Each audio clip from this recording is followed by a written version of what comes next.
Sobre la resincronización cardíaca, todavía en el MIR no ha caído ninguna pregunta, pero es previsible que en poco tiempo vaya a caer alguna pregunta referida a este tratamiento.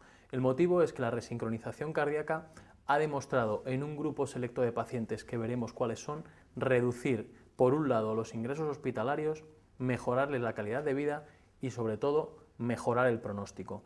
¿Cuáles son los pacientes que tienen indicación de resincronización cardíaca? Hay que cumplir varios criterios y hay que cumplirlos todos.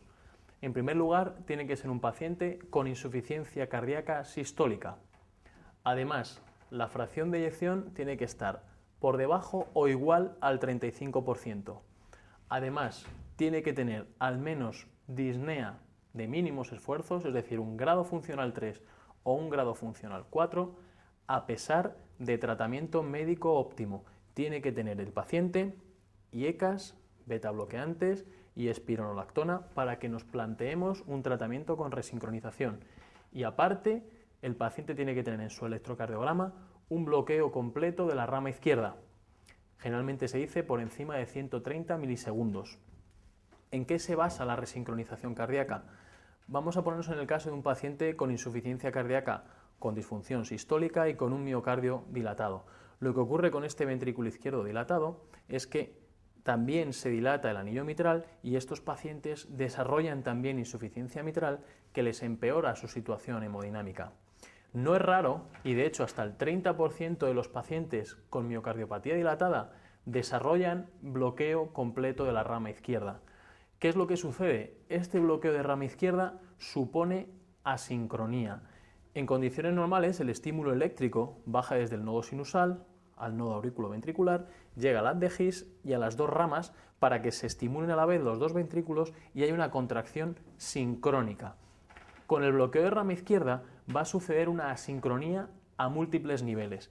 En primer lugar, hay una sincronía intraventricular. ¿Qué es esto? Hay una sincronía en el propio ventrículo izquierdo. Lo que sucede es que el estímulo, como no puede ir hacia la rama izquierda, estimula al ventrículo derecho y luego va por fibras anormales estimulando el resto del ventrículo izquierdo.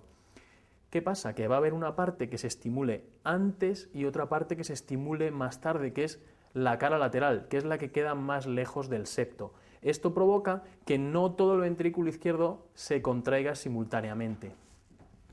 Aparte, hay una asincronía entre los dos ventrículos. Hay que pensar que el estímulo va primero al lado derecho y luego va al lado izquierdo. Y si pensamos, el septo interventricular lo comparten los dos ventrículos y el septo también tiene su función contráctil, su función en la eyección. Si se estimula primero el lado derecho y luego el lado izquierdo, lo que ocurre con ese tabique es que tiene un movimiento de bamboleo pero no tiene ninguna función mecánica. Y por último, hay una asincronía entre la aurícula y el ventrículo izquierdo. Pensad que si ese estímulo se retrasa mucho, la parte que más tarde se estimule puede ocurrir que se empiece a contraer cuando ya se ha iniciado la diástole en otra parte del corazón, con lo cual esa aurícula no puede completar el llenado del ventrículo. ¿Qué consecuencias tiene el bloqueo de rama izquierda? Pues en primer lugar va a empeorar la insuficiencia mitral que tienen estos pacientes. ¿Por qué? Pues porque si pensamos, los músculos papilares contraen también y permiten que la válvula mitral esté sujeta cuando el ventrículo izquierdo se contrae. Y es músculo, el músculo papilar también tiene su función sistólica. ¿Qué es lo que sucede? Si yo estimulo una parte del corazón antes que otra, puede suceder que un músculo papilar se contraiga antes que el otro. Y si yo empiezo la sístole, el músculo papilar que no se ha contraído no sujeta el velo mitral y se empeora la insuficiencia mitral. Con todo esto, con toda esta sincronía, este bajo llenado del ventrículo y esta insuficiencia mitral, el gasto cardíaco de estos pacientes empeora. Lo que se persigue con la terapia de resincronización es resincronizar, como su nombre dice, todas estas alteraciones. Es un marcapasos especial que tiene un cable en la aurícula derecha, un cable en el ventrículo derecho y otro cable que se introduce a través del seno coronario, se lleva hacia la parte lateral del ventrículo izquierdo, que es la parte más retrasada. Al estimular con estos dos cables simultáneamente el ventrículo derecho y la parte lateral del ventrículo izquierdo, conseguimos resincronizar y podemos reorganizar la contracción auricular y ventricular y resincronizamos la contracción de los dos ventrículos y se vuelven a contraer sincrónicamente.